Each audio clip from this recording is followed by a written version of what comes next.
Hello everyone. तो आज हम डिस्कस करने वाले हैं 1684 count the number of consistent strings. तो ये आज का प्रॉब्लम ऑफ द डे भी है। तो चलिए स्टार्ट करते हैं। हमारा question goes like you are given a string allowed consisting of distinct characters and an array of strings words. A string is consistent if all characters in the string appear in the string allowed. Okay. तो return the number of consistent strings in array words. ठीक है, तो अभी समझते हैं कि कहना क्या चाह रहा है क्वेश्चन। तो हमें एक अलाउड करके स्ट्रिंग दे दिया गया है और इसके अंदर जो कैरेक्टर्स हैं ये हैं सर्टेन कैरेक्टर्स जो हम एक वर्ड को बनाने में यूज़ कर सकते हैं। ठीक है, अगर हम कोई और कैरेक्टर यूज़ किए हैं एक वर्ड को बनाने के लिए तो वो एक कंसिस्टेंट स्ट्रिंग नहीं है।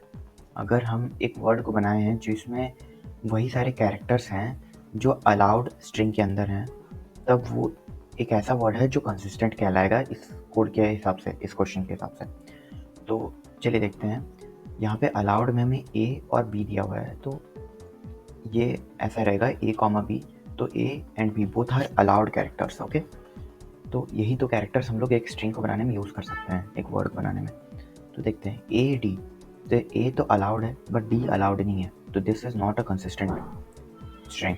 बी डी सिमिलरली बी भी अलाउड है लेकिन डी अलाउड नहीं है। A B.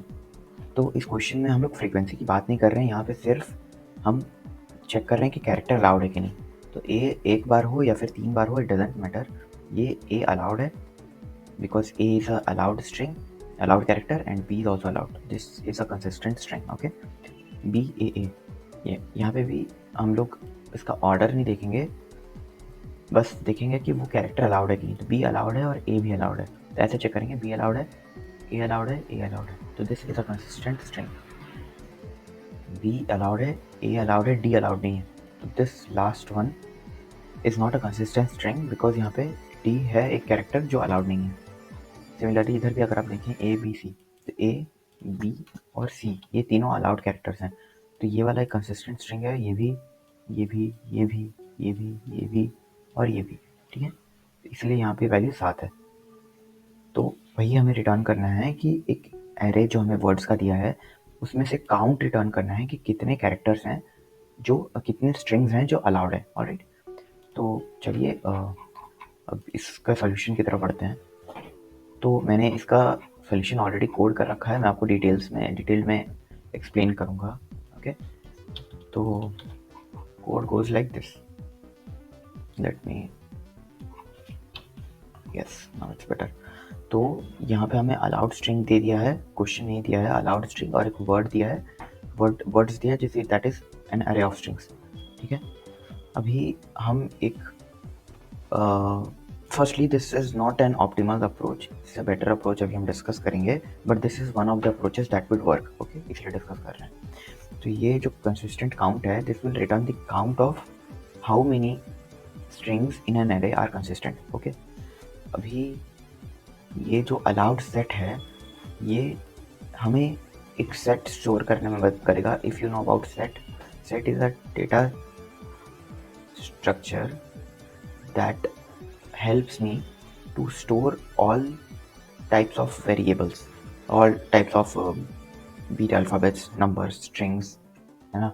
It can hold anything up, depends upon कि क्या टाइप का सेट है। तो एक सेट को इनिशियलाइज करने के लिए हम ऐसा सिंटेक्स यूज़ करते हैं, set, and this will be the type of set and parenthesis.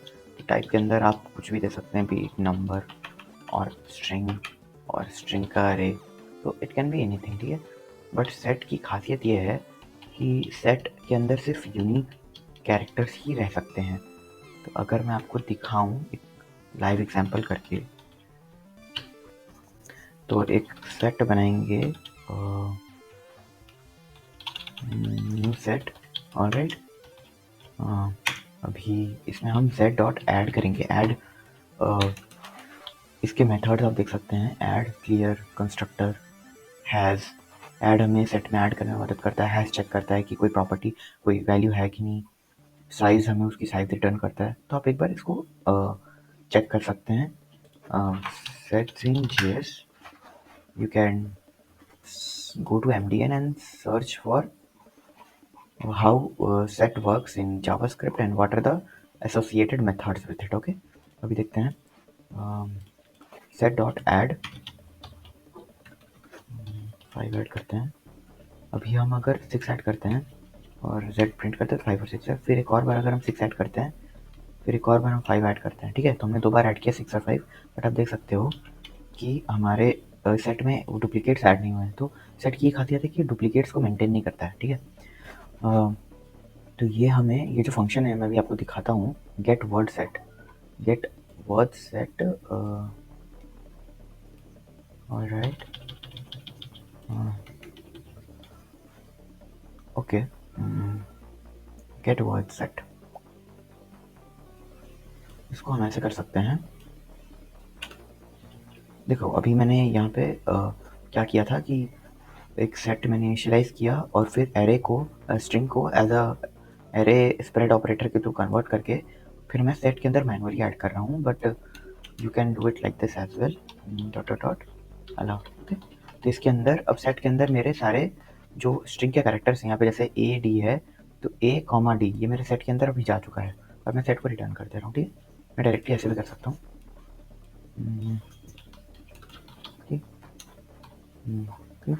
अभी मेरे वर्ड सेट बन चुका है जिसके अंदर ए कॉमा डी है, ए कॉमा बी. अब सेट डिफरेंस करके मैंने एक और फंक्शन बनाया है, देखते हैं. सेट डिफरेंस क्या करेगा कि दो सेट्स के बीच में डिफरेंस बताएगा.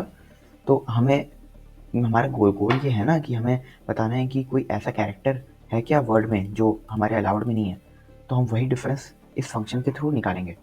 तो हम हमारे अलाउड वर्ड का सेट भेज रहे हैं और हमारे करेंट वर्ड का सेट भेज रहे हैं और हम इस फंक्शन के थ्रू चेक करेंगे कि कोई ऐसा कैरेक्टर है क्या हमारे वर्ड के अंदर जो अलाउड के अंदर नहीं है, विच मीन्स कि वो एक कंसिस्टेंट स्ट्रिंग नहीं है. ठीक है, तो सबसे पहले तो हम एक बेसिक चेक कर रहे हैं कि अगर हमारा वर्ड का जो वर्ड सेट का साइज़ है, इसका साइज़ अगर अलाउड से ज़्यादा है तो फॉल्स रिटर्न करो, विच मीन्स कि ये कंसिस्टेंट स्ट्रिंग नहीं है. क्यों मैंने ऐसा किया अभी आप देख सकते हो. यहाँ पे अगर इसका सेट देखें तो b comma a comma D, तो इसकी लेंथ 3 होगी बट इसकी लेंथ 2 होगी. तो allowed will always be greater than और equal to the word set. Okay, वो ज़्यादा हो सकता है लेकिन वो कभी कम नहीं होगा. तो ये एक केस हो गया. अभी हम ये चेक करने की ये पर्टिकुलर वेरिएबल मेंटेन करेगा कि हम लोग का जो वर्ड है कंसिस्टेंट है कि नहीं है. तो करेंट इनिशियलाइज को ट्रू से किए हैं और हम वर्ड सेट के अंदर आइटरेट करके हर एक कैरेक्टर में चेक कर रहे हैं कि क्या ये पर्टिकुलर कैरेक्टर मेरे अलाउड सेट के अंदर है कि नहीं. अगर कोई ऐसा कैरेक्टर है जो नहीं है तो हम चेक को फॉल्स कर दे रहे हैं, जो अल्टीमेटली रिटर्न हो जा रहा है. ठीक है, तो दिस डिसाइड्स कि मेरा वर्ड कंसिस्टेंट है कि नहीं है. ये कहाँ पे फेल करेगा, एक केस देखते हैं.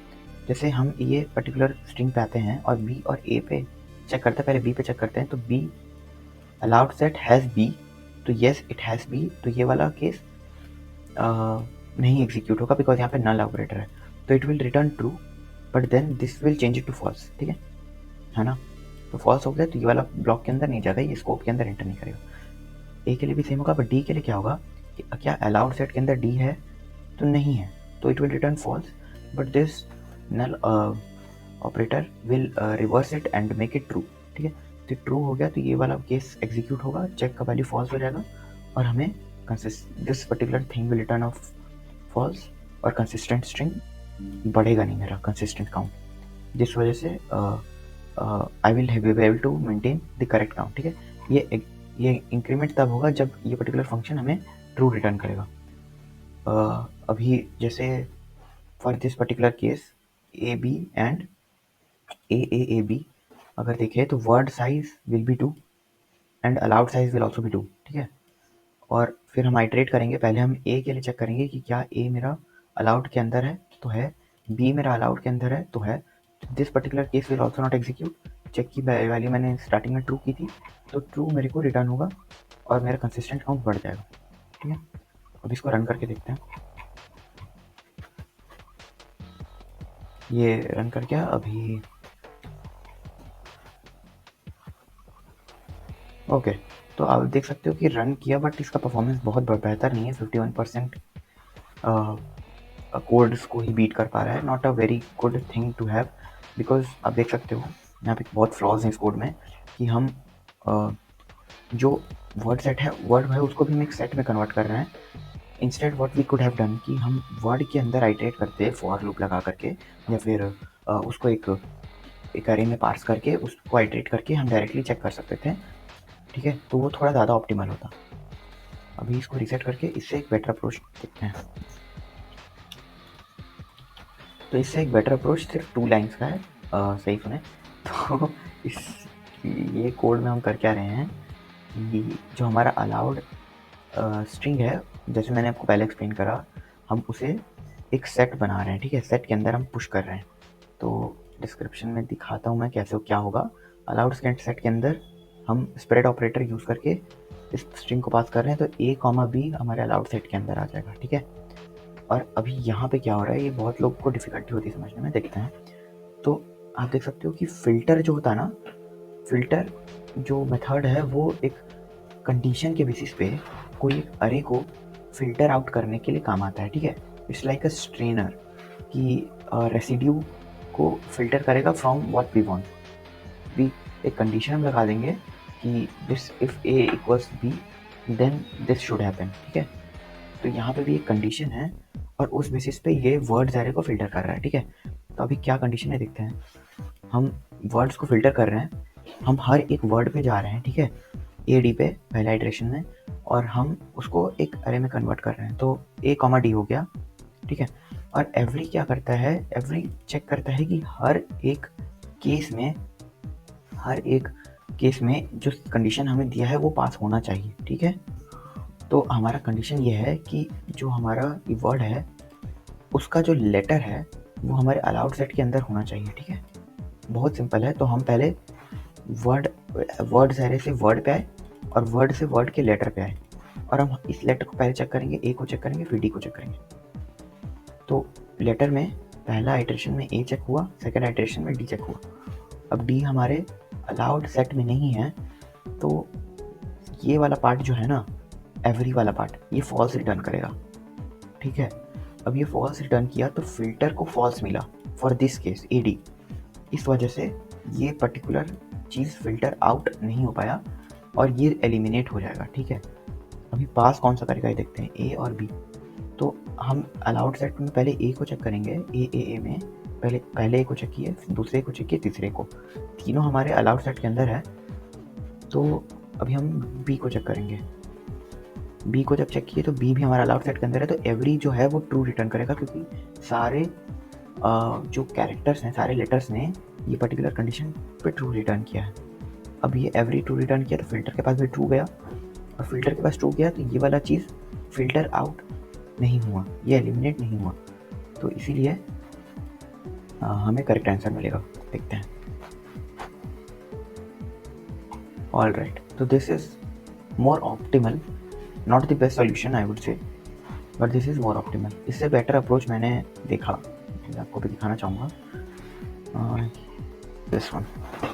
तो यहाँ पे आप देख सकते हैं कि इन्होंने instead of using every, okay, तो ये एक बेटर अप्रोच है from the current code that I wrote. देखते हैं इसको। यहाँ पे इन्होंने इंस्टेड ऑफ यूजिंग एवरी ये सम यूज़ कर रहे हैं। ठीक है, तो सम क्या करता है, सम चेक करता है कि कोई ऐसा, जैसे ये एवरी चेक करता है कि हर एक जो आइट्रेशन है उसको ट्रू रिटर्न करना चाहिए। ठीक है, तो ये ट्रू रिटर्न कर रहा था हर एक बार, ये हर एक आइट्रेशन में। बट सम चेक करते हैं कि क्या कोई एक भी कंडीशन है जो फॉल्स रिटर्न कर रहा है, और जैसे ही इसको एक फॉल्स रिटर्न करता है लूप वहीं टर्मिनेट हो जाता है। ठीक है, और आगे वो चेक नहीं करता है। तो द बेनिफिट इज, हम यहाँ पे हर एक केस चेक कर रहे हैं, बट यहाँ पे वो हर एक केस को चेक नहीं कर रहा, और कहीं भी अगर इसको एक फॉल्स मिल रहा है तो ये उसको स्किप करके अगले आइट्रेशन में चला जा रहा है। तो this is also a good approach. Okay, तो that was all for this video. I hope कि आपको समझ में आया होगा। अगर आपको ये वीडियो थोड़ा भी इन्फॉर्मेटिव लगा तो please do drop a like and comment if you have any feedbacks for me. I'll meet you in the next video. Bye bye.